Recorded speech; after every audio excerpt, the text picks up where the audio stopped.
মানব টিভির আজকের অনুষ্ঠানে আমাদের অতিথি বিশিষ্ট আইনজীবী, মানবাধিকার সংগঠক ব্যারিস্টার হামিদ হোসেন আজাদ।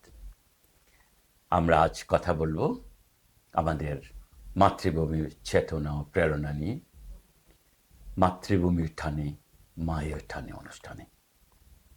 হামিদ ভাই, অনেক দিন হয়ে গেল আপনি প্রবাসে আছেন, দেশটা আপনার কেমন টানে? থ্যাংক ইউ সাইদ ভাই, জাযাকুল্লাহ খায়রান। বাংলাদেশ আমার প্রিয় মাতৃভূমি।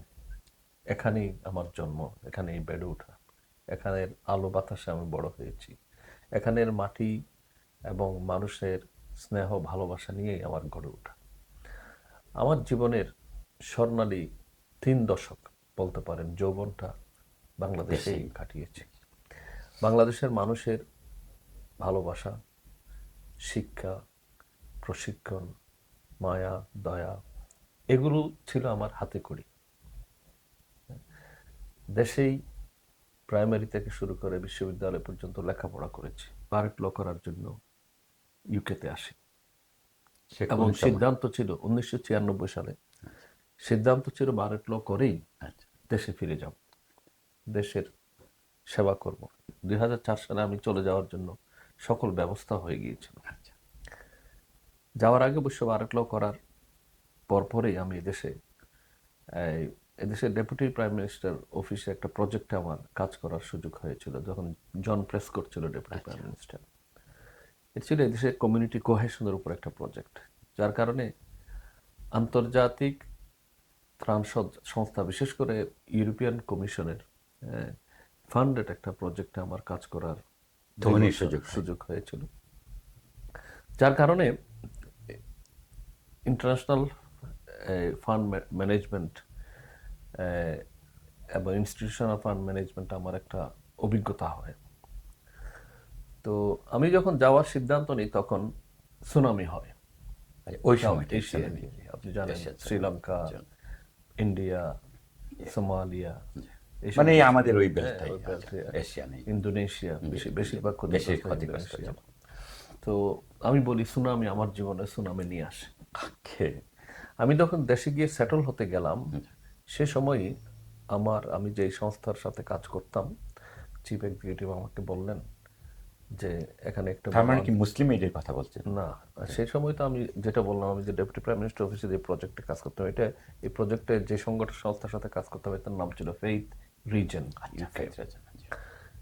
তো চিফ এক্সিকিউটিভ আমাকে বললেন যে একটা আন্তর্জাতিক সংস্থা, তারা বড় ধরনের একটা ইনস্টিটিউশনাল ফান্ড পেয়েছে সুনামি এলাকায় পুনর্গঠনের জন্য, রিকনস্ট্রাকশনের জন্য।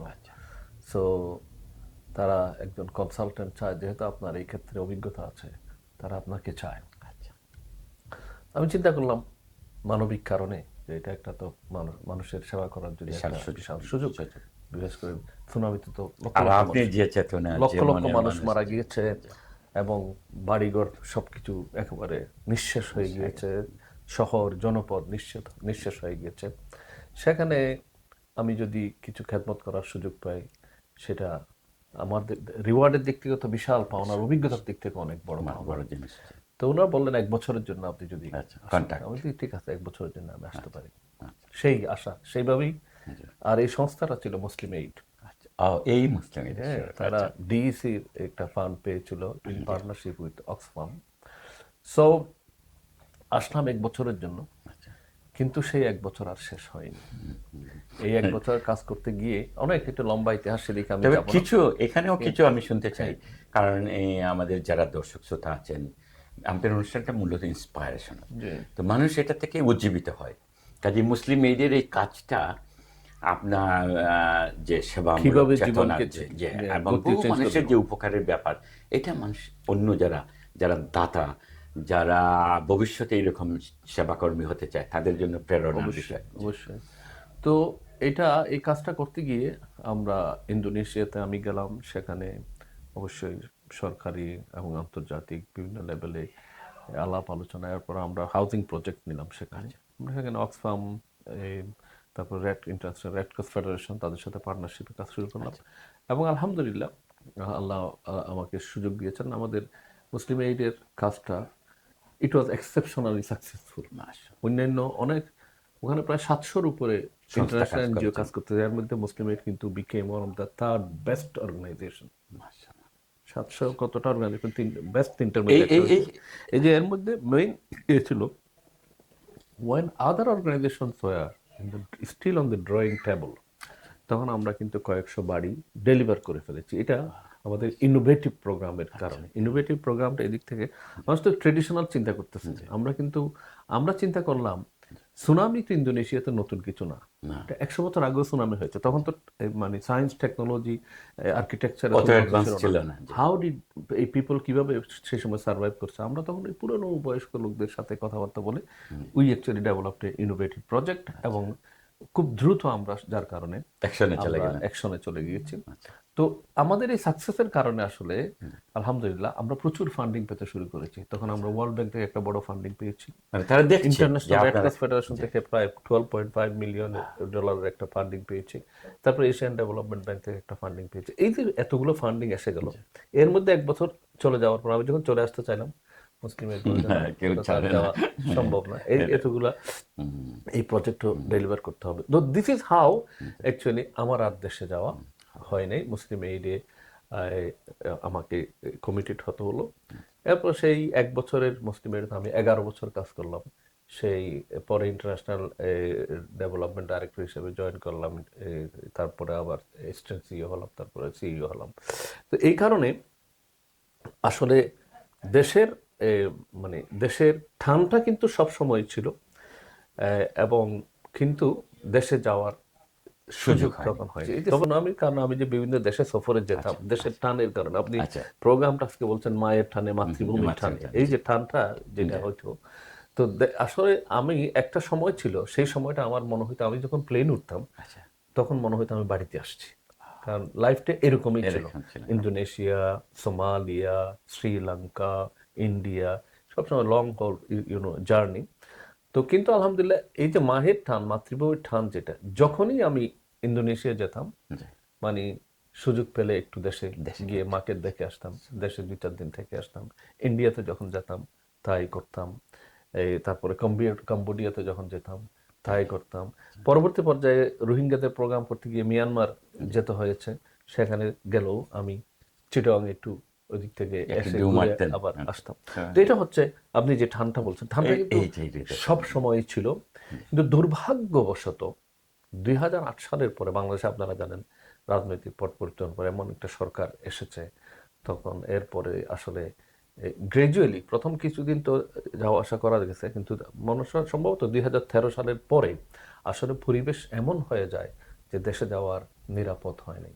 আমি আমার আর্টিকেলে লিখেছি যে অবস্থাটা এমন, মা যখন একেবারে মানে এই স্ট্রোক করে চরম অবস্থায়, সেই সময় মা হুঁশ ফিরে আসার পর মা বলে আমার ছেলেটা যেন না আসে। আমি আমার ছেলেকে মহব্বত করি, কিন্তু আমার নাতিকে আমি তার চেয়ে বেশি মহব্বত করি। আমি আমার নাতিকে এতিম করতে চাই না। এটা কারণ কি? কারণ পত্র পত্রিকায় মা যে সমস্ত খোঁজ খবর দেখে প্রতিদিনের খবর, তো এই জন্য আসলে 2013 সালের পর থেকে যাওয়াটা লিমিটেড হয়ে যায়, সেফ ছিল না। তো কিন্তু এই যে এরপরও আমার আম্মার কারণে মাঝে মাঝে আমি 2 দিনের জন্য, কয়েক ঘন্টার জন্য গিয়েছি আম্মাকে দেখার জন্য, কারণ আমার আম্মা স্ট্রোক করেছে। মাঝখানে একটা ঘটনা, আমার এক বন্ধু, আইনজীবী বন্ধু, দেশে গিয়ে চরম ধরনের একটা শিকার হয়েছে, এবং আমি তো বলে থাকি ভাগ্য ভালো ব্রিটিশ সিটিজেন ছিল, না হলে হয়তো লাশ হয়ে ফিরে আসতো।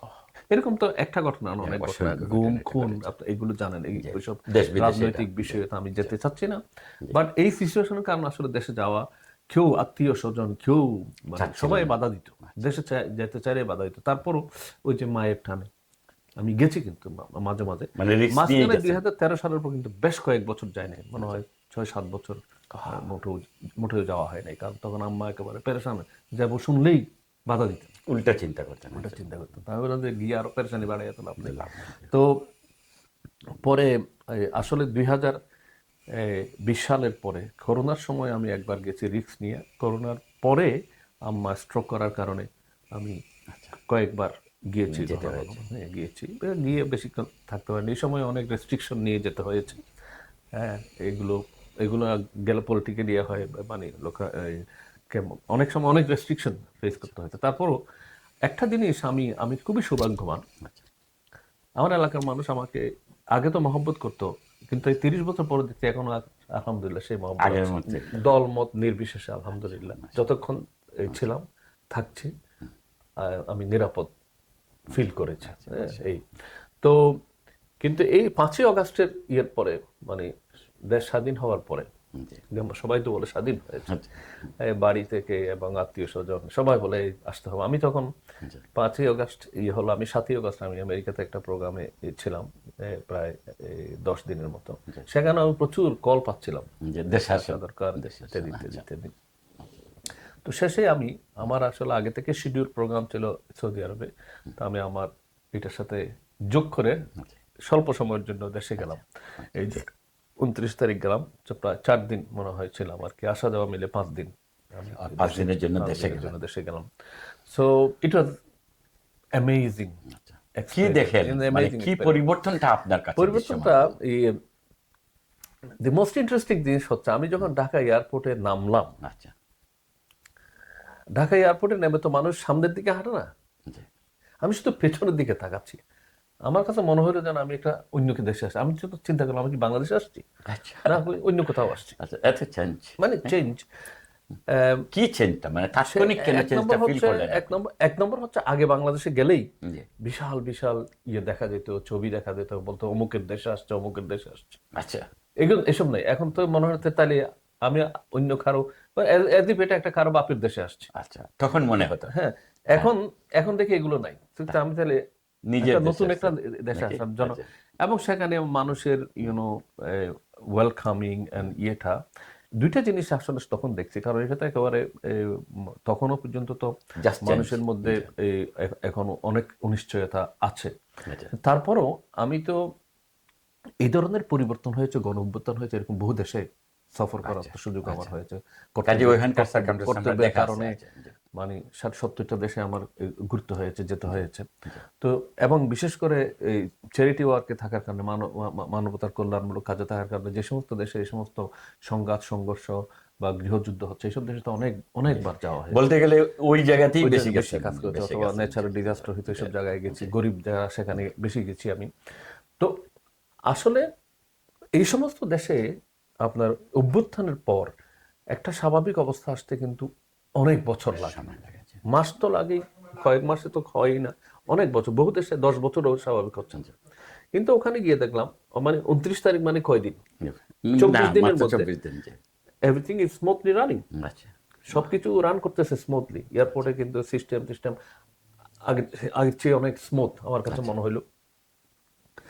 ইমিগ্রেশনে গিয়ে তো তেমন কোনো অসুবিধা হলো না, খুব ইয়ে।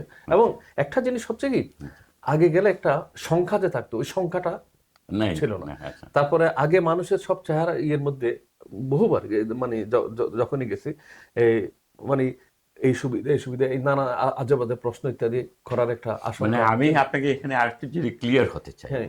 যে আগে আপনি গেলে আপনার মনে এমনিতে একটা ভীতি ছিল এরকম, আর এইবার আপনি জেনে গেছেন যে দেশে পরিবর্তন আসছে, এটা নাকি বাস্তবিকই আপনি না, feel বাস্তবে করেন? যেটা দেখলাম, সে অনেক আগে ছাত্র আন্দোলন করে যাওয়ার পর আসার পর তো বাংলাদেশের রাজনীতির সাথে আমার কোনো সম্পৃক্ততা ছিল না।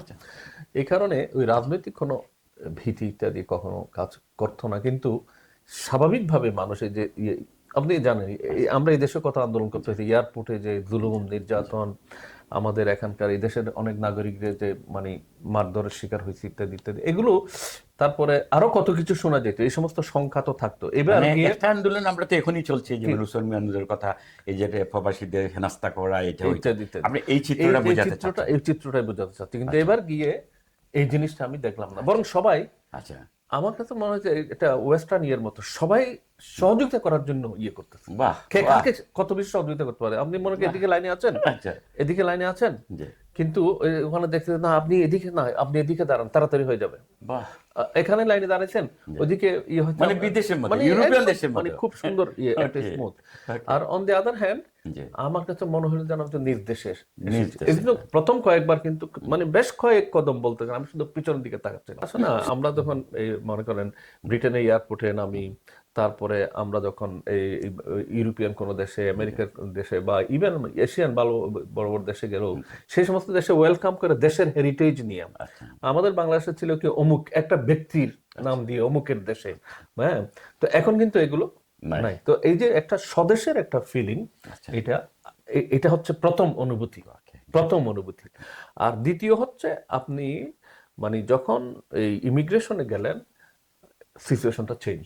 দেখলাম যে সবাই সহযোগিতা করতে চায়, ওয়েলকাম করতে তো আছেই, কিন্তু সহযোগিতার হাত প্রসারিত করতেছে সবার মধ্যে। একটা মানে আগে যে কোনো না কোনো ভাবে ফাঁসাতে চাইতো, এগুলো আপনাকে চারা খুঁজতো, এটা খুঁজতো, মানে কোনো না কোনো ভাবে ফাঁসিয়ে দিত। তারপরে কথাবার্তা একটা রুট ছিল, কথাবার্তার চাহনির মধ্যে একটা রুট ছিল, বাহাদুরি ভাব ছিল। এই জিনিসগুলো কিন্তু এখন নাই। হ্যাঁ, এই যে বাহাদুরি ভাব, এই জিনিসগুলো এখন নাই।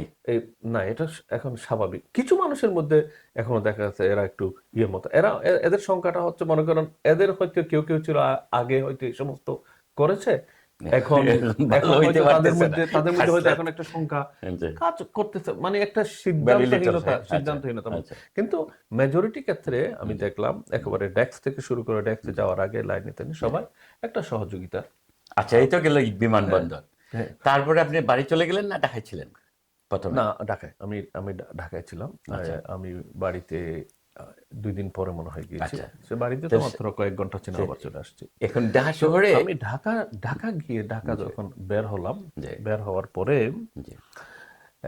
তখনো পর্যন্ত ট্রাফিক তো ঢাকা শহর আগে থেকেই ট্রাফিক তো এমনিতেই ছিল, ট্রাফিকের শহর তো ঢাকা, জাকার্তা, ঢাকায়। আমি এই জন্য ওখানে তো একেবারে স্মুথ কিছু পাবো এটা আশা করিনি। তারপরেও কিন্তু এখন আগের চেয়ে অনেক স্মুথ চেঞ্জড। এখন তো কিন্তু ঢাকার রাজপথে যে জিনিসটা আমাকে খুবই রেখাপাত করেছে, সেটা রাস্তায় রাস্তায় অনেকগুলো গ্রাফিটি ওয়াল রাইটিং। একটা ওয়াল রাইটিং আমাকে খুবই, মানে আমার একেবারে হৃদয়কে ছুঁয়েছে। সেটা হচ্ছে পানি লাগবে,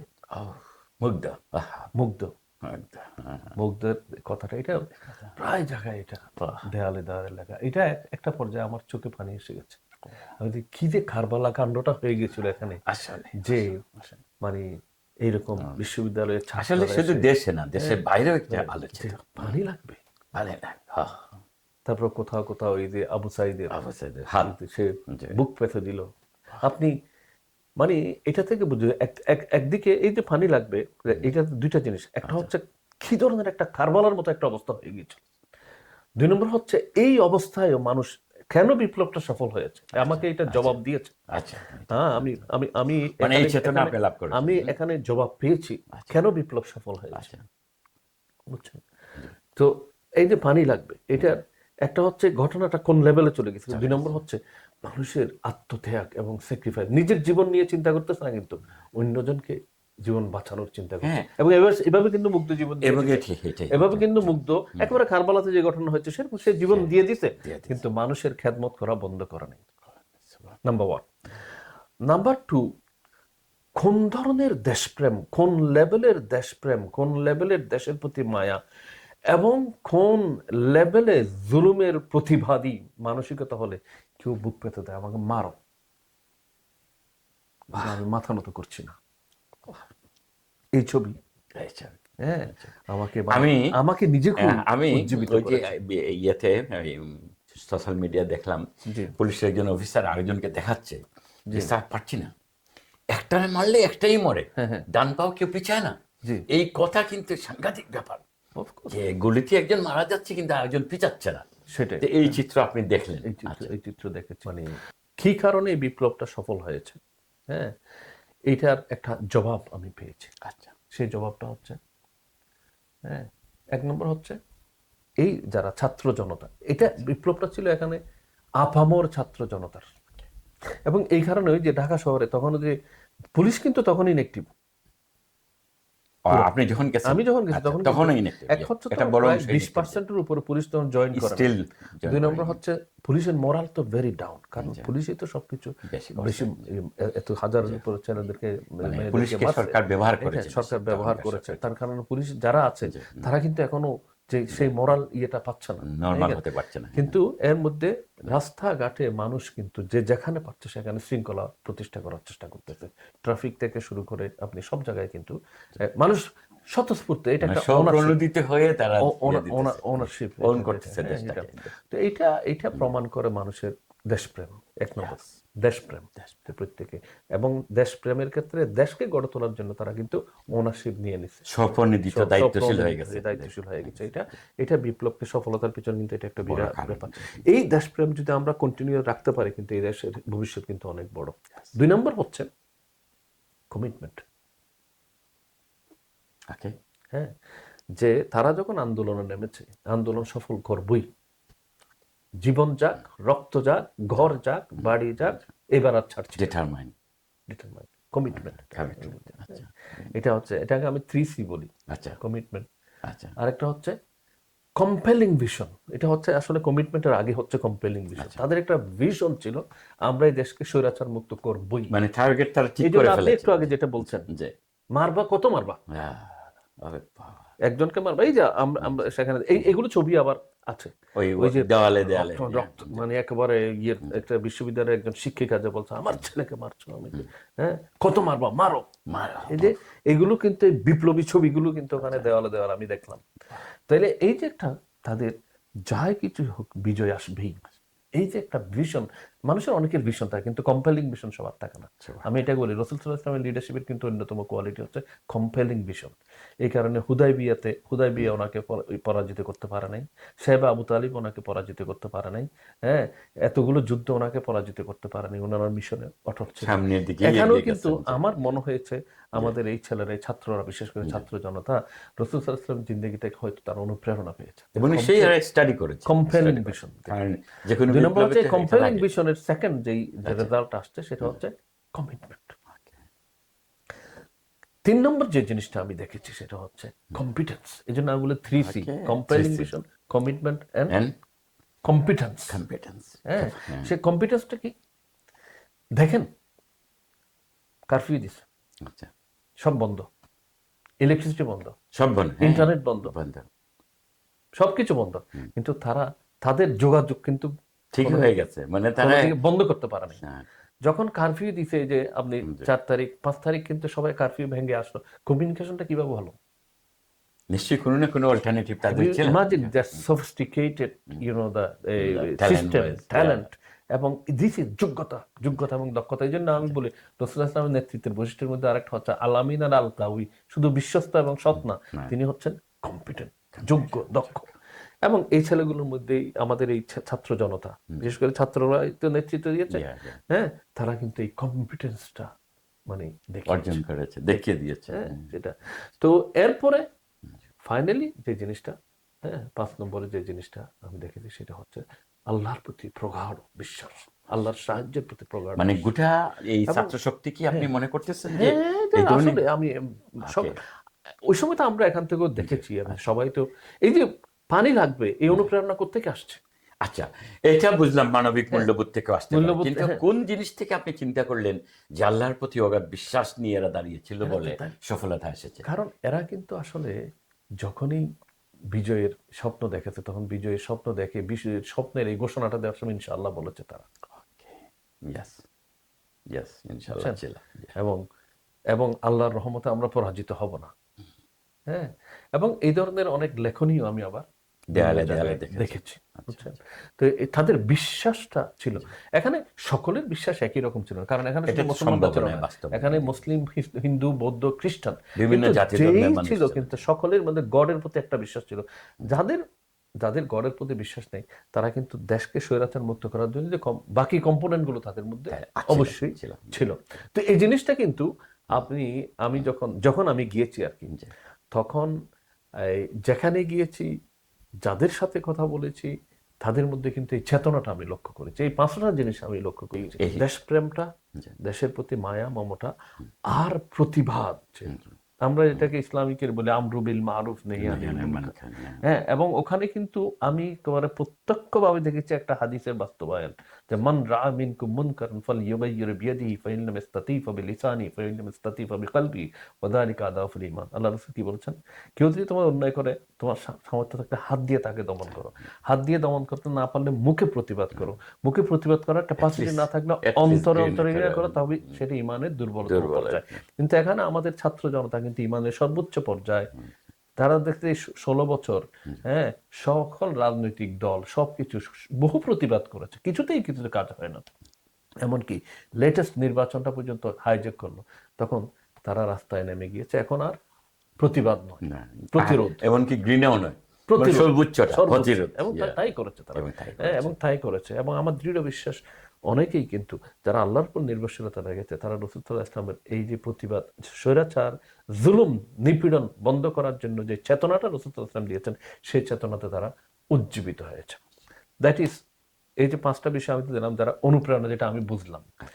এরপরে আশার কথা কি জিজ্ঞেস করেন, সবচেয়ে বড় আশা যেটা দেখছি, কেন বিশ্বে বহু এরকম বিপ্লব হয়েছে, বিপ্লব আবার কিছুদিন পর ব্যর্থ হয়েছে, জিমিয়ে গেছে, ফেল করেছে, এখানেও অনেক আশঙ্কা করছে, কারণ স্বৈরাচারের ভূত প্রেতাত্মাগুলো এখনো আছে। হ্যাঁ, কারণ এই দেশে এখন তো সরকার গেছে, কিন্তু সরকারের যে ইনফ্রাস্ট্রাকচার গুলো, সরকারের সাথে যারা কাজ করেছে তারা আছে। তো এত সত্ত্বেও অনেকে আশঙ্কা বোধ, আমার ক্ষেত্রে কিন্তু টু বি অনেস্ট সেই সংখ্যাটা অত বেশি নাই। এই যে আপনি একটা আশাবাদী চেতনায় উজ্জীবিত হলেন, এইটা যদি একটু ব্যাখ্যা করেন, কি সম্ভাবনা আপনার কাছে দৃষ্টিগোচর হলো? সবচেয়ে বড় আশার কথা যেটা, বাস্তবতা, আশা, বাস্তবতা, আশা, আমি এটাকে বলবো, আশা, বাস্তবতা, আশা। আচ্ছা, এখানে তাইলে আমার আরেকটি আগের একটা ছোট্ট ঘটনা বলতে হয়। আপনি নিশ্চয়ই আমার ফেসবুক পেজ ফলো করেন। ডেফিনেটলি। 3 তারিখ যখন সরকার কারফিউ দেয়, এরপরে কিন্তু তৎকালীন প্রধানমন্ত্রী খুব ফুরফুরে হয়ে যায়। আচ্ছা, ওকে, ফুরফুরে মেজাজ। হ্যাঁ, কারণ ওই যে ডেসপারেট ছিল, হ্যাঁ, কারফিউ দিয়ে একটু ঠেকাই দিছে। তখন কিন্তু অনেকের মধ্যে হতাশা এসে গেছিল, হ্যাঁ, রাজনৈতিক নেতাদের। কিন্তু এখানেও অনেকেই, একদিন এখানে একটা বৈঠক ছিল, সেই বৈঠকে এখানে অনেক গণ্যমান্য ব্যক্তিরা ছিল, ছোট এই আড্ডার মতো বৈঠক আর কি। সেখানে আমেরিকান একজন প্রফেসরও ছিলেন, বেড়াইতে আসছিলেন। সবাই বলতেছে এইবার আর তো হবে না, দমন করে ফেলছে। আমার কেন আমার ইয়ে থেকে আসছিল মনের ভিতর না, এইবার কিন্তু রক্ষা নেই। হ্যাঁ, এই ছেলেরা আবার কিন্তু ঘুরে দাঁড়াবে। এবং সেই আপনি দেখবেন 3 তারিখ আমার একটা পোস্ট ছিল, আচ্ছা, বাংলাদেশ স্বৈরাচার মুক্ত হবে, লিখে রাখো, সাহায্য করো, কথাটা এরকমই। আমি একদম হুবহু এখন তো আর মনে নেই, এটা একটা ইয়ে দিয়েছিলাম।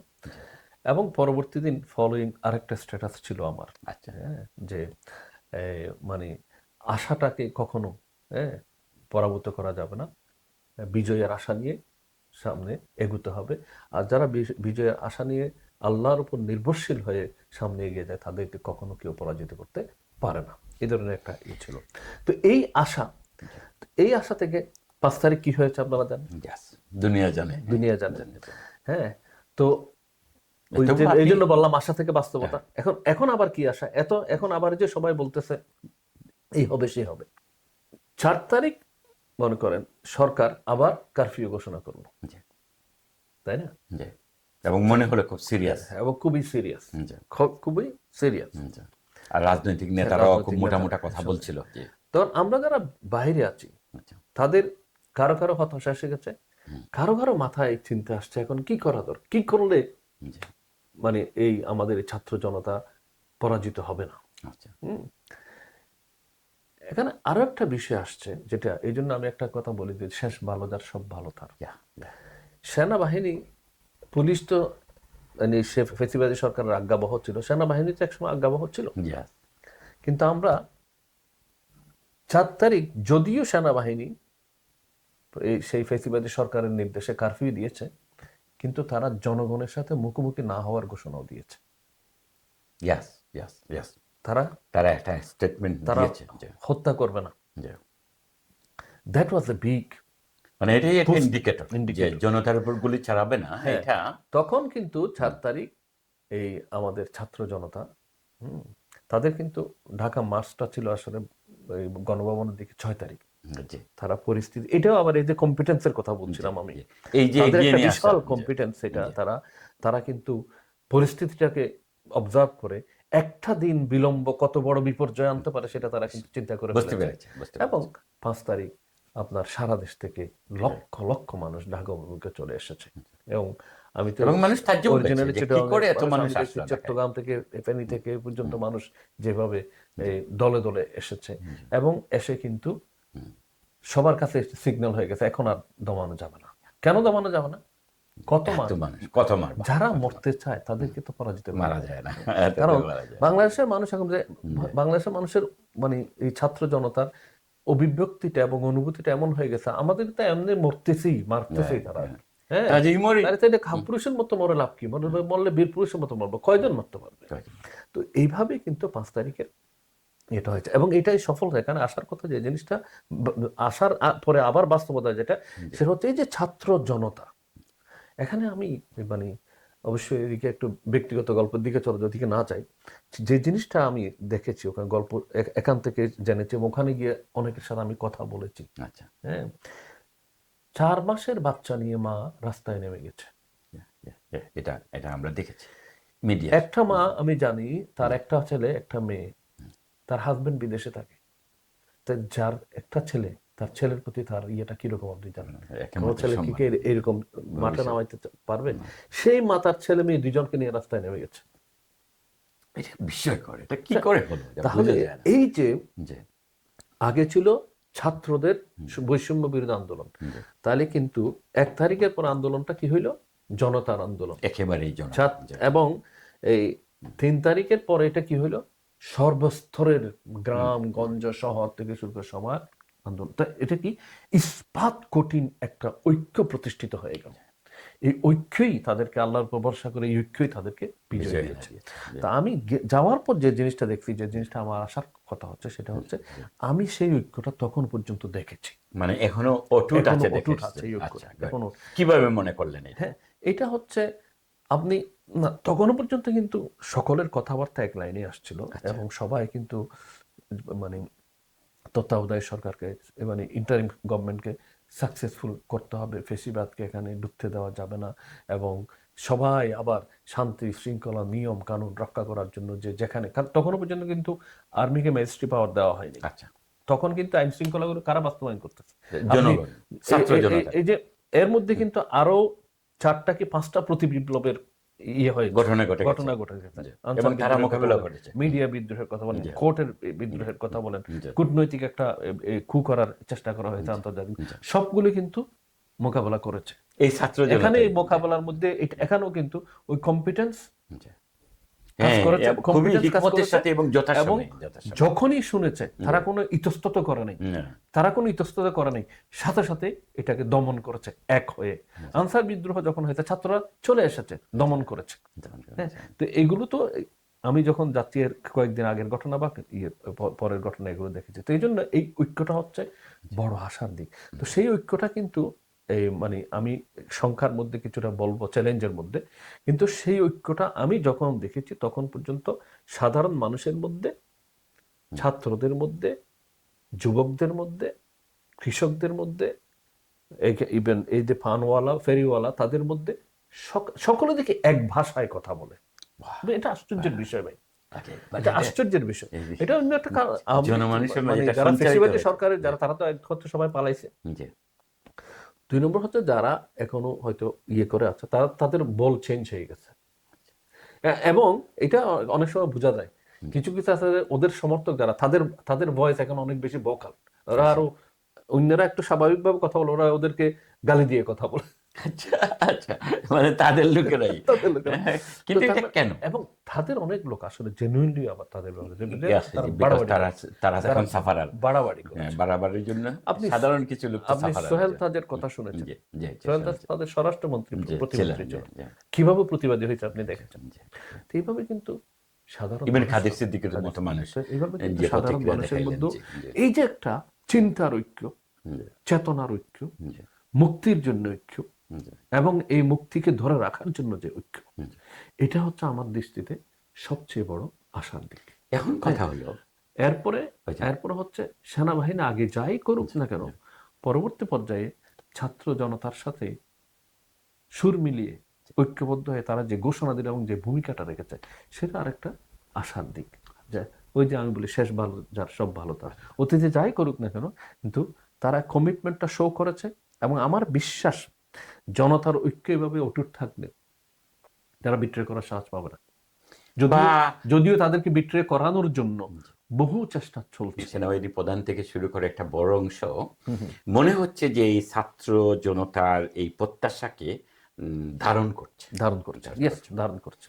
এই যে আপনি আসার কথা বললেন, কিন্তু আপনি তো প্রশাসনের মানুষের সাথে বা নতুন যে ইন্টারিম গভর্নমেন্টের কারো সাথে নিশ্চয়ই দেখা হয়েছে, এখানে তাদের হ্যাঁ, তাদের কাছ থেকে কি প্রতিক্রিয়াটা লক্ষ্য এই করলেন? যে এখানেও একটা আশার দিক আছে। আচ্ছা বলেন, এটা শুনতে চাই। সেটা বিউটিফুল।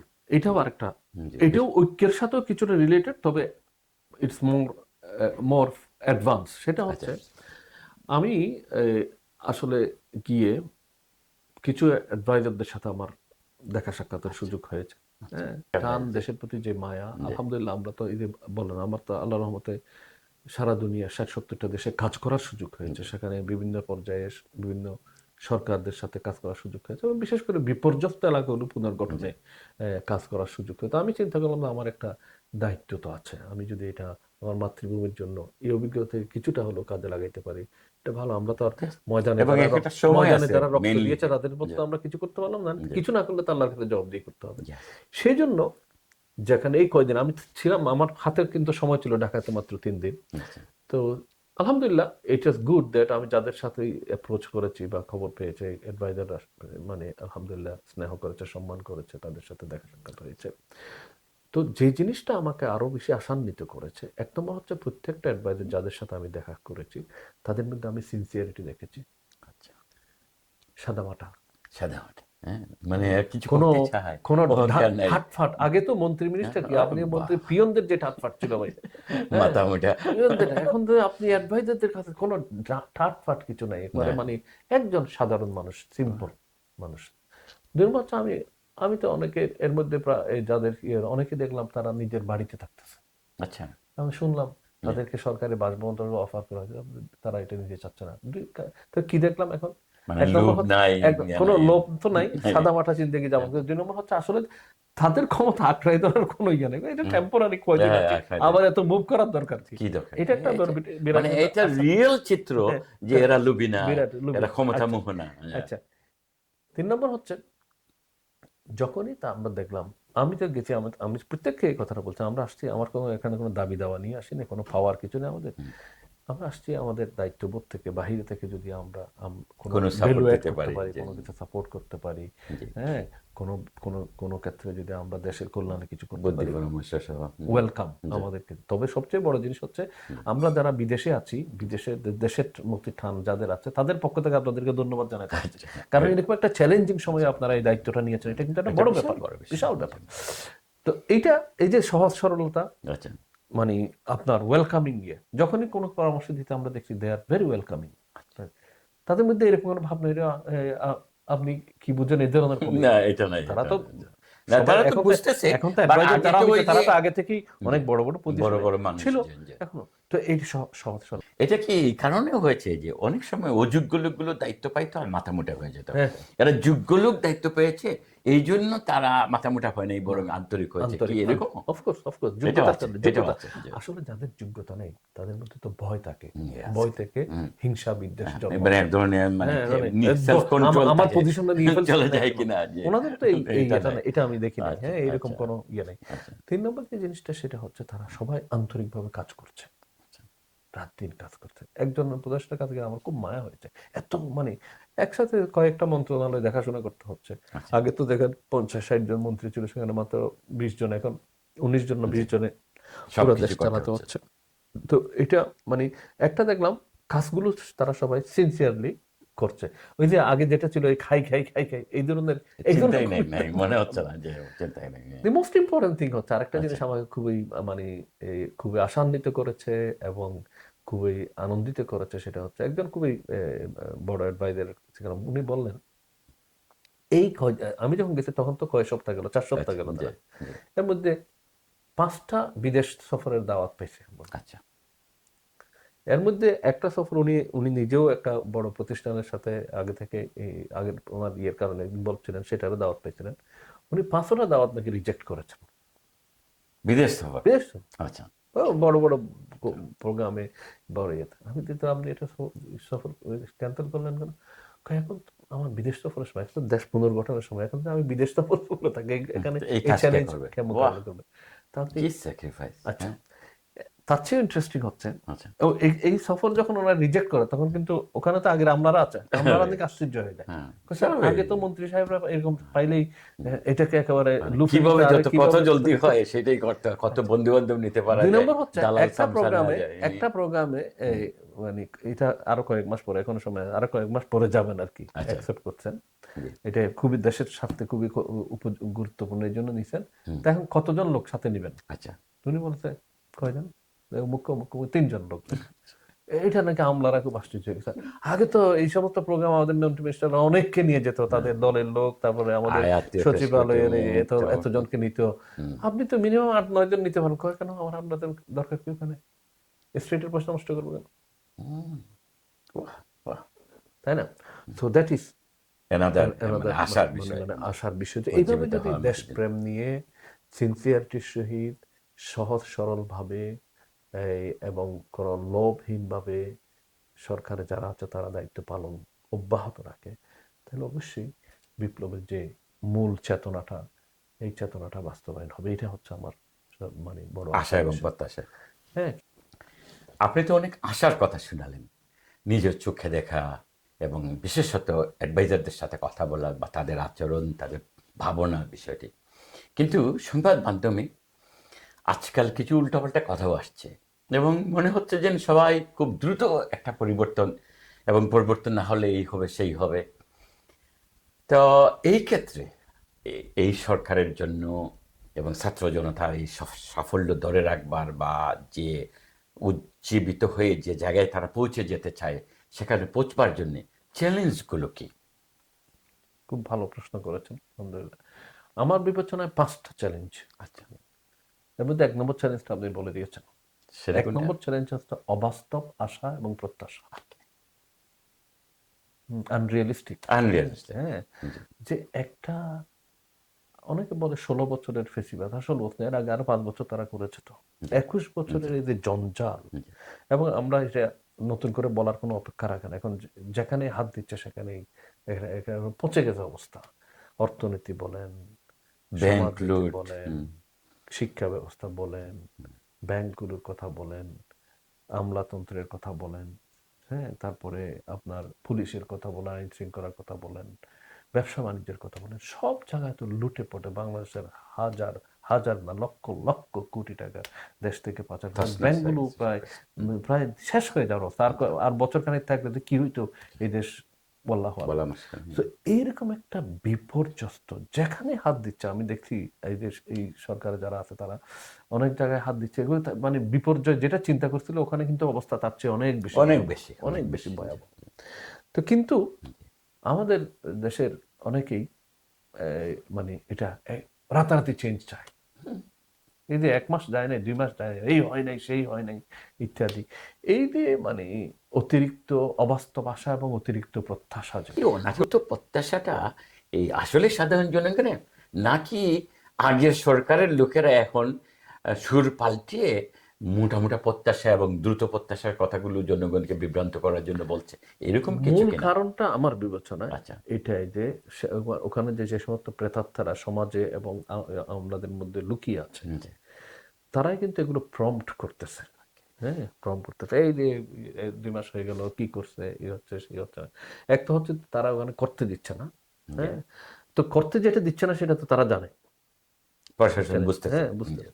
তো এইটা মানুষের কাছে কিন্তু, মানুষ তো সাধারণ সহজ সরল মানুষ। হ্যাঁ, আর এই দেশে মানে এটা সারা দুনিয়াতে মিডিয়ার মাধ্যমে তো মানুষ বিভ্রান্ত হয়, বিপর্যস্ত জি, হয়। এইটা করতে পারতো, এটা করতে পারতো, এটা করে না, এটা করে না, এটা করে না, এটা এভাবে কিন্তু তো ওই সহজ সরলতার কারণে এই আসলে এই সব অপপ্রচারগুলো মানে কাজ করছে।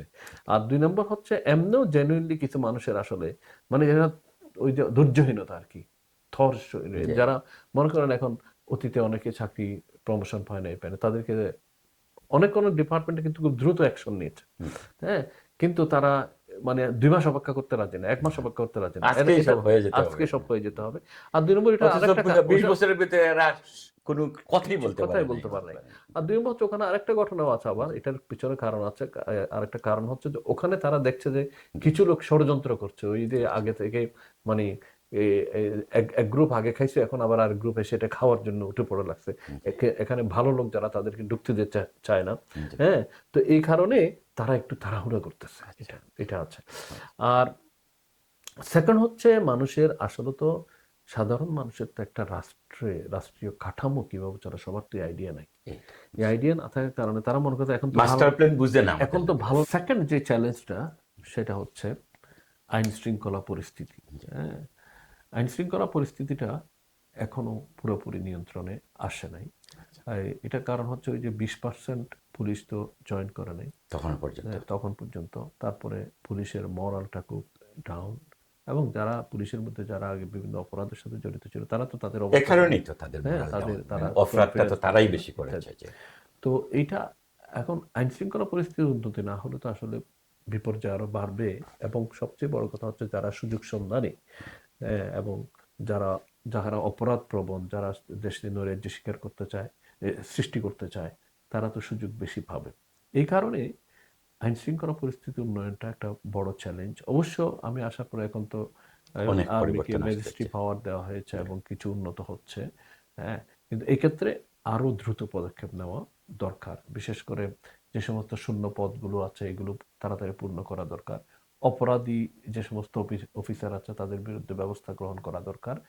এবং গ্রামগঞ্জ পর্যন্ত সকল লেভেলে কিন্তু আইনের শাসন, আইন শৃঙ্খলা প্রতিষ্ঠা করার জন্য সর্বাত্মক চেষ্টা করা দরকার। ভেরি রিসেন্ট দেখলাম যেটা কর্তৃপক্ষ নতুন লোক নিয়োগ করছে, এটা হয়তো এটা সহায়ক হবে। 3 নম্বর যে চ্যালেঞ্জটা সেটা হচ্ছে আমরা একটু টাচ আপন করেছি যে স্বৈরাচারের ভূত এখনো সরকারের ভিতরে রয়ে গেছে। তারা কিন্তু নানাভাবে এই সরকারকে ব্যর্থ করার জন্য, বাধাগ্রস্ত করার জন্য চেষ্টা করছে। তো এখানে সবাইকে তো আর রাতারাতি চেঞ্জ করা যাবে না, কিন্তু যারা মেইন কুশলী যারা, হ্যাঁ, এই সমস্ত লোকদের ব্যাপারে দ্রুত পদক্ষেপ না নিলে কিন্তু সরকার একটা বেকায়দায় পড়বে, মানুষের আস্থা নষ্ট হয়ে যাবে। এখানে এটা একটা বড় ধরনের চ্যালেঞ্জ। এটা ওই যে বলছিলাম ওখানে সকল লেয়ারে তো তাদের এই যে সরকারের রিক্রুটেড লোকেরা রয়ে গেছে। এই জন্য এখন 1 থেকে 7 পর্যন্ত আপনি যে একজন বলতেছিল যে যাকে 1 নম্বরকে সরাইলে 2 নম্বর আরো খারাপ, 2 নম্বরকে সরাইলে 3 নম্বর আরো খারাপ, তো কাকে সরাইয়া কাকে নেবেন? কি পরামর্শ? এটা বাস্তবতা আছে। এটার ক্ষেত্রে 1 নম্বর পদক্ষেপ নেওয়া দরকার হচ্ছে এই যে আমি যেটা বললাম, যারা মেইন হোতা কুশলী যারা, তাদের ব্যাপারে কিন্তু ড্রাস্টিক অ্যাকশন নিতে হবে। অ্যাকশন নিলে কিন্তু এখন বাকিরা অনেকে এটা থেকে ওই যে এক্সাম্পলারি কিছু পদক্ষেপের কারণে তারা কিছু সতর্ক হয়ে যাবে। তারা যখন বুঝতে পারবে যেটা আগের মতো এখানে ঘুষ খাওয়া যাবে না, অন্যায় করা যাবে না, অনেকেই আসলে দেখা যাবে যে অত দলীয় না, আসলে সুযোগ পাইছে করছে দুর্নীতি, এরা হয়তো কিছুটা রিডিউস বদলে যাবে। আর 3 নম্বর হচ্ছে বিভিন্ন জায়গায় যেখানেই কিন্তু এখানে মানে সুযোগ আছে, ভ্যাকেন্সি হচ্ছে, সেখানে দক্ষ এবং যোগ্য লোকদেরকে, সৎ লোকদেরকে দ্রুত রিক্রুট করে এগুলোকে নিয়ন্ত্রণ করতে হবে আর কি। ধীরে ধীরে, ওভারনাইট তো করা যাবে না, কিন্তু আস্তে আস্তে তো কমাই ফেললে, এবং মেইন কুশীলব যারা সবচেয়ে বড় মানে অপরাধের মূল হোতা যারা, তাদেরকে যদি সরাই দেওয়া হয় এবং দৃষ্টান্তমূলক শাস্তি দেওয়া যায়, তাইলে অন্যরা সতর্ক হবে। আর 4 নম্বর এই যেই ষড়যন্ত্র, যেই চ্যালেঞ্জটা, সেটা হচ্ছে নানামুখী ষড়যন্ত্র। এটা আমরা সবাই জানি, আন্তর্জাতিকভাবে ষড়যন্ত্র, দেশে বিদেশে ষড়যন্ত্র হচ্ছে। এবং এই সবচেয়ে বড় ষড়যন্ত্র যেটা আমরা লক্ষ্য করছি ইদানিং, যেমন আর্মির মধ্যে আর এই মানে সরকারের উপদেষ্টাদের মধ্যে একটা গ্যাপ সৃষ্টি করার জন্য চেষ্টা করা হচ্ছে। তারপরে এই ছাত্রদের মধ্যে একটা গ্যাপ সৃষ্টি করার চেষ্টা করা হচ্ছে। রাজনৈতিক দলগুলোর মধ্যে উস্কানি দিয়ে সময় দেওয়া যাবে না, এখনই ইলেকশন দিতে হবে, এবং এর মধ্যে আমরা রাজনৈতিক নেতাদের মধ্যে, তাদের একই দলের নেতাদের মধ্যে ভিন্ন ধরনের কথাবার্তা আমরা শুনতেছি। এগুলো কিন্তু সব হচ্ছে একটা ষড়যন্ত্রের ফল। তো এটা একটা বড় ধরনের চ্যালেঞ্জ এই যে এখানে। রাজনৈতিক দলের ভিতরে যে ভিন্ন রকম কথা, জি, এটা তো দুই ধরনের জিনিস হয়। কোনো সময় হয় চিন্তার তফাৎ, একজন একরকম চিন্তা করছে, আলোচনা আসতেই পারে। কিন্তু এই যে প্রেশার দেওয়া, এই সেই, আপনার কি মনে হয় যে রাজনীতিতে যে আপনার যে অফরাত প্রবৃত্তি, যারা আসলে চাঁদাবাজির জন্য রাজনীতি করে, সুযোগ সুবিধার জন্য রাজনীতি করে, এরাই বেশি এই কাজটা করছে? হ্যাঁ, এরা তো যে কোনো দলের সাথে মিশতে সমস্যা হয় না।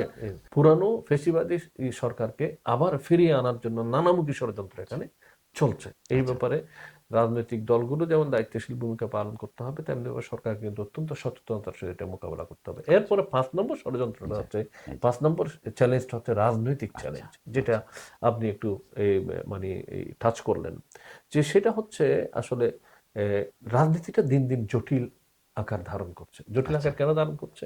1 নম্বর হচ্ছে সুবিধাবাদী যারা, জি, এরা সারা জীবন সুবিধাবাদী রাজনীতি করে আসছে। হ্যাঁ, তারা মানে একদল সুবিধা পেয়ে আঙ্গুল ফুলে কলা গাছ হয়েছে, এখন আমাদের সময় আসছে, আমরা কেন করবো না, এই ধরনের কিছু লোক আছে। এইটাও একটা attitude, এই এটা ধরনের একটা কিছু লোক attitude। আছে, এই ধরনের লোকেরা কিন্তু তাদের নেতাদের উপর প্রেসার সৃষ্টি করতেছে। Yeah. কিসের সংস্কার এখনই আমরাই ক্ষমতায় যাব, মানে এইটা করতে ক্ষমতায় হবে, যাওয়ার সেটা জন্য ইয়ে করতে হবে, এই দিক একটা। 2 নম্বর হচ্ছে রাজনৈতিক দলগুলোর মধ্যে এখন তো বড় ছোট সকল রাজনৈতিক দলই মোটামুটি একটা ইয়ে পাচ্ছে, প্ল্যাটফর্ম গুরুত্ব পাচ্ছে, মূল্যায়নও উপদেষ্টার পাচ্ছে। সাথে যে দেখা কথা হচ্ছে। এখানে ওই ছোট ছোট রাজনৈতিক দলগুলোর ভিতরে কিন্তু অনেকে এসে আবার এটাকে বিভ্রান্ত করার চেষ্টা করতেছেন। হ্যাঁ, তো এইভাবে রাজনীতিটার মধ্যে একটা জটিলতা সৃষ্টি হচ্ছে এবং দিন দিন রাজনীতিটা জটিল হয়ে আসছে। এইটাকে মোকাবেলা করে যে সংস্কারের জন্য যে সময়টা দরকার, সেই সময় নিয়ে সংস্কারটাকে কার্যকর করা, এটা কিন্তু সরকারের জন্য একটা বড় ধরনের চ্যালেঞ্জ, এবং এটা একটা আমি এটাকে ফিফথ অ্যান্ড ফাইনাল চ্যালেঞ্জ হিসেবে তুলে ধরছি। তো এখানেও আসার যেই দিকটা, সেটা হচ্ছে আমরা জানি বাংলাদেশ এখন লাকি যে ডক্টর ইউনূসের মতো একটা টাওয়ারিং পার্সোনালিটি এই সরকারের প্রধান হয়েছে। হ্যাঁ, এখানে প্রেসিডেন্ট একটা চ্যালেঞ্জ, এটা অনেকেই বলতেছে। এটা আশা করি সরকার এই বিষয়ে সচেতন আছে এবং পদক্ষেপ নেবে।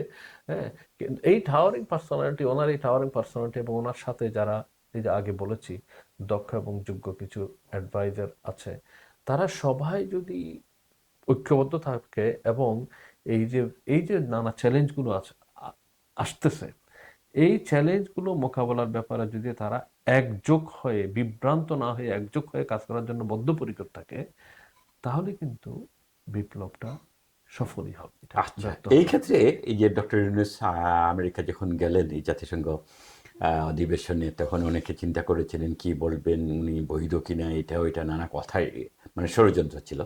কিন্তু সেখানে উনি যে বিশ্বমঞ্চে যে সম্মান পেয়েছেন, বিভিন্ন দেশের রাষ্ট্রপ্রধানরা তাকে যে রেসপেক্ট দেখিয়েছেন এবং তাকে সহযোগিতার হাত যেভাবে বাড়িয়েছেন, তাতে অনেকের অবশ্য মুখ বন্ধ হয়ে গেছে। মুখ বন্ধ হয়ে গেছে, এবং এখানে এটা একটা বিশাল দেখার বিষয়, এবং এখানে আমাদের একটা শিক্ষণীয় আছে। আচ্ছা, বিশাল, এটা অবশ্যই পয়েন্টটা আমি আগে বললে ভালো হতো। থ্যাংক ইউ ভেরি মাচ আনার জন্য। আপনি দেখেন ডক্টর ইউনূস সেখানে গেছেন, ডক্টর ইউনূস এমনি তো এই যে he has a personality, globally known person, সারা পৃথিবী জুড়ে তার ইয়ে আছে, খ্যাতি 2 আছে। নম্বর হচ্ছে দেখেন, তিনি কিন্তু ওখানে গিয়ে, আমি যদি বলি তার ড্রেস সেন্সটা দেখেন, Yes, তাই না? yes. মানে উনি বেশ নিজের মতো কিছু টাই, চমৎকারিতার ব্যাপার আছে উনি যে ওনার স্বকীয়তা বজায় রেখেছেন, একেবারেই সোজা সোজা, স্বকীয়তা yes, বজায় yes, রেখেছেন। 2 নম্বর। 3 নম্বর হচ্ছে যে অনেকেই ওখানে ইংলিশে বক্তব্য দিচ্ছে। আমাদের মানে সাবকন্টিনেন্ট, বিশেষ করে কলোনিয়াল কান্ট্রিগুলোতে ইংলিশে কথা না বললে মনে করে উনি একটু ইনফেরিয়র, yeah. এবং everybody knows doctor Yunus speaks English very well, সবাই জানে। সবাই জানে। Yeah. কিন্তু উনি ওখানে চুজ করলেন বাংলা ভাষায় বক্তব্য রাখবেন, এবং আপনি দেখেছেন কত এলিকুয়েন্টলি Yeah. উনি বক্তব্য রেখেছেন, এবং সকল চমৎকার কথাগুলো বাংলা চমৎকার বলেছেন। বাংলা ভাষা বক্তব্য। এর মাধ্যমে কিন্তু শুধু বাংলা ভাষার মর্যাদাকে সমুন্নত করেন নাই, উনি বাংলাদেশের মর্যাদাকে সমুন্নত জাতিসত্তার করেছেন। yeah, এবং মর্যাদার বিষয়। এবং আমাদের এই ক্ষেত্রে কিন্তু আমাদের ইয়াং জেনারেশনের জন্য একটা বিরাট শিক্ষণীয় আছে, যে আপনি যদি আত্মমর্যাদা নিয়ে কনফিডেন্সের সহিত আপনি দাঁড়ান, তাহলে দুনিয়াবাসী আপনাকে সম্মান করতে বাধ্য। সেই কাজটা কত নিখুঁতভাবে করেছেন। তো এটার মাধ্যমে কিন্তু আমি বলি সবসময়, বাংলাদেশকে উনি আরেকটা লেভেলে তুলে নিয়েছেন, মানে ইতিমধ্যে আরেকটা লেভেলে চলে গেছে। এর মধ্যে বাংলাদেশ। আরেকটা কথা এই বলতেই হয়, আমি যা কথা শুরুতে বলছিলাম, যে 5 তারিখে পর আমি আমেরিকাতে একটা বড় কনভেনশনে মানে আমার যাওয়ার সুযোগ অতিথি হয়েছিল, ছিলেন, জি। স্পিকার হিসেবে আমি সেখানে কথা বলতে গিয়েছিলাম। সেখানে প্রায় 40 জনের উপরে বক্তা ছিলেন আচ্ছা। সেদিন। আমার প্রত্যেকটা বক্তা বাংলাদেশের উপর কথা বলছে, বাংলাদেশকে সেলিব্রেট করেছে।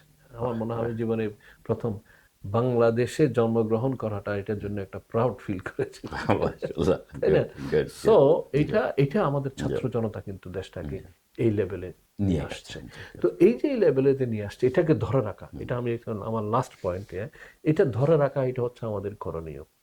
এই জন্য হয়তো আপনি প্রশ্ন করবেন যে তাইলে এই চ্যালেঞ্জ মোকাবেলা করে এটা ধরে রাখার জন্য আমরা কি করণীয়? হ্যাঁ, আমি এই জায়গাটায় আসার আগেও আমার একটা প্রশ্ন আছে। আচ্ছা, আপনি নানা দিকে আমরা আলোচনা করেছি, রাজনৈতিক দিকে আলোচনা করেছি, ধর্মীয় দিকে ধরেন জামাত ইসলামী এখন একটা বেশ ভালো রোল প্লে করছে, এটা রাজনৈতিকভাবে আলোচনায় এসেছে, মিডিয়া এসেছে। কিন্তু অন্যান্য ওলামায়ে কেরাম, দেশের ইসলামী বিভিন্ন দল ও সংগঠন, তাদের মাঝেও এক ধরনের তৎপরতা শুরু হয়েছে এবং ঐক্যের একটা ডাক আমরা লক্ষ্য করছি। যদিও এর ভিতরেও যারা ইসলামে ঐক্য সংহতি চায় না, তারা উস্কানি দিতেছে, প্রতিদিনই কোনো না কোনো বিদ্বেষ সৃষ্টির প্রয়াস চালিয়েছে। তবু আপনি কি দেখে এলেন? আপনার কি মনে হয় ওলামায়ে কেরামদের মাঝে কোনো ঐক্য ঐক্যের দিক সম্ভাবনা? থেকে আমি তো এটা প্রথম পয়েন্টে বলেছি, এটা জি, হচ্ছে একটা শক্তি, জি, সর্ব লেভেলে একটা ঐক্য। ঐক্য, জি, এবং ওলামায়ে কেরামের মধ্যেও আমি দেখছি এখন অতীতের যে কোনো সময়ের চেয়ে জি। তারা সহনশীল, আচ্ছা, তারা দেশের স্বার্থে, জনগণের স্বার্থে তারা ঐক্যবদ্ধ হিসেবে তারা কাজ করছে এবং ঐক্যের তাগিদটা তারা অনুভব করছে। এটা এবং বড় ইম্পর্টেন্ট জিনিস। তারা এক্ষেত্রে আপনি যে জামাত ইসলামীর কথা বললেন, বড় দেশের বড় ইসলামী দল হিসেবে ওনারা যেই ভূমিকাটা রাখছেন, হ্যাঁ, এটা সর্বমহলে এটা প্রশংসিত প্রশংসিত হচ্ছে, হচ্ছে। ডাক্তার প্রশংসিত শফিকুর রহমান হচ্ছে যেভাবে আমাদের, ছুটে এবং যাচ্ছেন সর্বত্র, এবং জামাতের জি, আমির সাহেব, এই যে বাকি নেতৃত্বের মানে সাথে ওনার নিয়ে, যে ওনার যে সহজ সরল জি, জি, এবং ভেরি জি, প্রাণ খোলা, হাম্বল, হাম্বল জি, এই হাম্বল, যে জি, অ্যাপ্রোচ, আচরণ, জি, এটা approach, এটা হিউম্যানিটিটা আসলে সবসময় যে রিওয়ার্ড, দুনিয়ার সবখানেই মূল্যায়ন হয়, তো জি, এটা এই এই ধারাটা যদি অব্যাহত থাকে তাহলে মানে বাংলাদেশে ইসলামী শক্তি, হ্যাঁ, এটা ভালো রোল প্লে করতে পারবে। ইসলাম তো কোনো আসলে এটা অনেকে বলে থাকে যে ধর্মীয়, ইসলাম তো অন্যান্য 5টা 10টা ধর্মের মতো একটা নিছক ধর্ম নয়। নিশ্চয় এটা এটা একটা জীবন এটা ব্যবস্থা, একটা জি, ভারসাম্যপূর্ণ জি, পূর্ণাঙ্গ জীবন ব্যবস্থা। জি, ইসলামের নীতি হচ্ছে সাম্যের নীতি, ইসলামের নীতি হচ্ছে ন্যায় বিচারের নীতি, ইসলামের নীতি হচ্ছে অধিকারের নীতি, ইসলামের নীতি হচ্ছে সম্মানের নীতি, ইসলামের নীতি হচ্ছে কোহেশনের নীতি।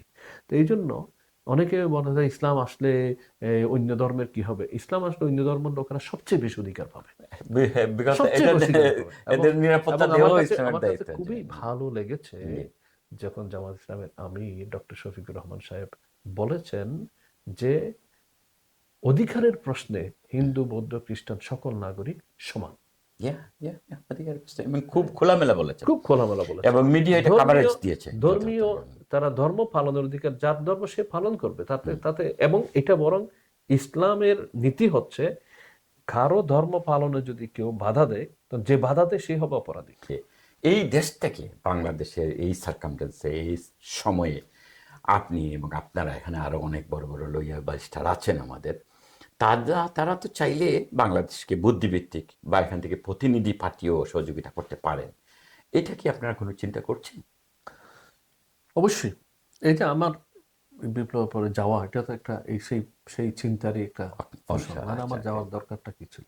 হ্যাঁ, আমাকে তো কেউ আর মানে যাওয়ার জন্য বিমান ভাড়াও দেয় নাই, এবং আমি যে সময় দিয়েছি এটার জন্য আইনজীবী হিসেবে আমাকে যে চার্জ দেওয়া হয় এরকম কোনো চার্জও করিনি। না, ন্যাচারাল না। এটা নিরেট দেশপ্রেম এবং মাতৃভূমির প্রতি একটা টানের কারণে হয়েছে। এবং আমি মনে করি এটা দুনিয়াতে যত মানে দেশ, উন্নত দেশ আছে, আপনি সব দেশে এটা দেখবেন। আমাদের এই দেশে ইউরোপিয়ান বিভিন্ন দেশের কত লোক কাজ করে দেখেন, কাজ করে, হ্যাঁ, হ্যাঁ, এবং এরা এখানে বিভিন্ন কাজ করে, সেক্টরে কিন্তু এরা তাদের নিজেদের দেশ গড়ার জন্য।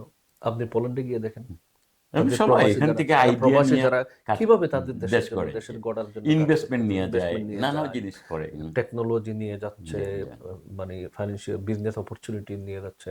আমি এটা গ্রিসে দেখেছি, আমি এটা পোল্যান্ডে দেখেছি, আমি এইটা আপনার সাইপ্রাসে দেখেছি। ইউরোপের প্রায় মানে যে সমস্ত আমরা দেখি ব্রিটিশ চেম্বার অফ কমার্সে যখন কথা হয়, তখন তারা বিভিন্ন দেশের লোকেরা লন্ডন চেম্বারকে তারা বলে, এটা আমাদের বাঙালিটা না, মেইন স্ট্রিমে যেটা, তারা বলে যে আমরা এই ক্ষেত্রে অপরচুনিটি আছে, তোমরা ইনভেস্ট করো। ইনভেস্ট করো, এইভাবে তারা উদ্বুদ্ধ করে ইনভলভ করছে। এই জন্য আমরা যারা, আমি যে কথাটা শুরুতে বলেছিলাম, আমার জীবনের যৌবনটা তো দেশেই বড় হয়েছে, আমার দেশের যে মায়া মমতা আলো বাতাস নিয়ে বড় হয়েছে, এটার একটা কি ঋণ আমার উপর নাই? ডেফিনেটলি আছে, তো সেই জন্য আমাদের, আর এমনি আমরা এখন গ্লোবাল ভিলেজে কাজ করতেছি। মুসলিম হিসাবে ইমানেরও একটা দাবি আছে, আমি যেখানে আমার সহযোগিতা করার সুযোগ আছে, আমরা এখন প্যালেস্টাইনের জন্য সহযোগিতা করছি। আমরা যেখানে আমাদের ভাইরা মজলুম হচ্ছে, বার্মাতে মজলুম হচ্ছে, চায়নাতে মজলুম হচ্ছে, তাদের জন্য আমরা কাজ করছি। তো সেই দিক থেকে দেশমাতৃকার জন্য দায়িত্বটা আরো অনেক বেশি। তো সেই হিসাবে আমাকে আইনজীবী হিসেবে প্রশ্ন করেছেন, অবশ্যই আমরা আইনের শাসন প্রতিষ্ঠার ক্ষেত্রে আমাদের যে দক্ষতা আছে, অভিজ্ঞতা আছে, সেটা দিয়ে আমরা সহযোগিতা করতে হবে। এইভাবে যারা ব্যবসা বাণিজ্য করছে তারা অর্থনৈতিকভাবে সহযোগিতা করতে বা বিশেষত আপনি যেহেতু দুনিয়ার বিভিন্ন দেশে সেবামূলক কর্মকাণ্ড করেছেন, আমাদের দারিদ্র্য বিমোচনে, গরিব মানুষের সহায়তার ক্ষেত্রে একটা সুনির্দিষ্ট প্ল্যান দেওয়া যেতে পারে। বাংলাদেশে কিন্তু এখন আপনি দেখেন, সায়েন্স এন্ড টেকনোলজিতে আমাদের ছেলেমেয়েরা কিন্তু এখন বিশাল অবদান রাখতেছে বিশ্বে। আপনি এই যে মোবাইল টেকনোলজি চিন্তা করেন, হ্যাঁ, এই যে এখন G6 আসতেছে, এক্ষেত্রে কিন্তু আমাদের বাংলাদেশের ছেলেরা লিড করতেছে। একাডেমিয়াতে আপনি অক্সফোর্ডে যান, ক্যামব্রিজে যান, হার্ভার্ডে যান, হ্যাঁ, তারপরে বিশ্বের এখানে UCL এ যান, ইম্পেরিয়ালে যান, আমাদের বাংলাদেশি ছেলেরা কিন্তু এখন আর্টিফিশিয়াল ইন্টেলিজেন্সে লিড করতেছে অনেক জায়গায়। আমেরিকাতে বড় বড় কোম্পানি চালাচ্ছে, এখানে করতেছে। এখন আগে কিন্তু আমাদের দেশের ছেলেরা দেশে গিয়ে এগুলো অনেকে চেষ্টা করছে, সেখানে সহযোগিতা পায় না বলে ফিরে আসছে, মানে অবদান রাখার সুযোগ পায়নি। এখন কিন্তু এই সুযোগটা এসেছে, কিন্তু এখানে কিন্তু দ্বিমুখী দায়িত্ব আছে। না, এখানে একটা পয়েন্ট, এই যে আপনি মেধাবীদের কথা বললেন, দৃশ্যমান যারা এখন বিভিন্ন ক্ষেত্রে ভূমিকা রাখছে, এদের নেয়ার, এদেরকে গ্রহণ করার, এদের অবদান কাজে লাগানোর প্রয়াস কি আপনি লক্ষ্য করলেন? আপনি তো অ্যাডভাইজারদের সাথে কথা বলেছেন, সেটা তারা দে আর ওয়েলকামিং। আপনি এখন দেখেন, এই যে সংবিধান সংস্কার এর জন্য প্রদান করেছেন আমেরিকাতে একটা বড় একাডেমিক, এটা একটা বাস্তব উদাহরণ। আর একটা সংস্কার কমিশন আমি দেখলাম, এখানে সোয়াসের একজন প্রফেসর মোস্তাককে অলরেডি নেওয়া হয়েছে। হ্যাঁ, তো এইভাবে নিচ্ছে, কিন্তু এটা আরো ব্রড হওয়া দরকার। আমি নিজেও যখন কথা বলেছি, আমি এই পরামর্শ দিয়েছি, হ্যাঁ, এবং আমি এটা ইগারনেসটা দেখছি আমাদের দেশের, মানে সারা দুনিয়াতে যারা এরকম, যারা আপনার কন্ট্রিবিউট করার মতো যাদের যোগ্যতা আছে, তারা কিন্তু দেশের জন্য কন্ট্রিবিউট করার জন্য তারা উদ্গ্রীব হয়ে আছে। তো এই জন্য এই দ্বিমুখী, এটা সমন্বয় হতে হবে। এক হচ্ছে সরকারকে অপরচুনিটিটা তৈরি করে দিতে হবে, আর বাইরে যারা আছে তাদের যার যার সুযোগ আছে। আলিলিয়াস যেটা করেছে, উনি কয়েক মাসের ছুটি নিয়ে চলে গেছেন, এভাবে আরো কয়েকজন গেছে আমি জানি, হ্যাঁ, আরো যেতে চাচ্ছেন, অনেকের মাঝে এই চেতনা জাগ্রত হয়েছে। এটাই আমাদের এখন করণীয় হচ্ছে, এটা আসলে এক নম্বর হচ্ছে ঐক্যটা ধরে রাখার জন্য যে যেখানে আছে সেখান থেকে সহযোগিতা করতে হবে।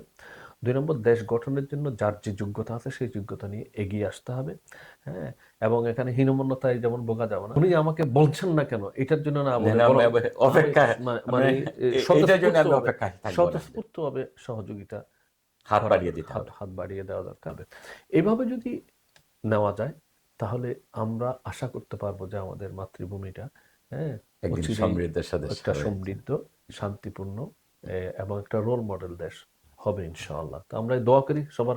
আরেকটা করণীয় হচ্ছে, আমরা যারা বিশ্বাসী, আমাদের বেশি বেশি দোয়া করা দরকার, যাতে করে আল্লাহ রাব্বুল আলামিন এই আমাদের এতগুলো ছেলে মেয়েরা জীবন দিয়েছে, তাদের জীবনদানকে যেন আল্লাহ কবুল করেন, এবং এটার বরকত, যারা আহত হয়েছে তাদেরকে যেন আল্লাহ সুস্থ করে দেন, যারা পঙ্গু হয়েছে তাদেরকে আল্লাহ সান্ত্বনা দেন এবং সুস্থ করেন, এবং সবার স্যাক্রিফাইসের বদৌলতে যে বিজয়টা এসেছে, এটা যেন ষোলকলায় পরিপূর্ণ হয়, সেই জন্য আমাদের দোয়া করা দরকার। তো আমি এই কামনা করেই কথা শেষ করতে চাই। আপনি দীর্ঘ সময় দেওয়ার জন্য আপনাকে অনেক ধন্যবাদ। Thank you. আসসালামু আলাইকুম। আসসালামু আলাইকুম ওয়া রাহমাতুল্লাহ।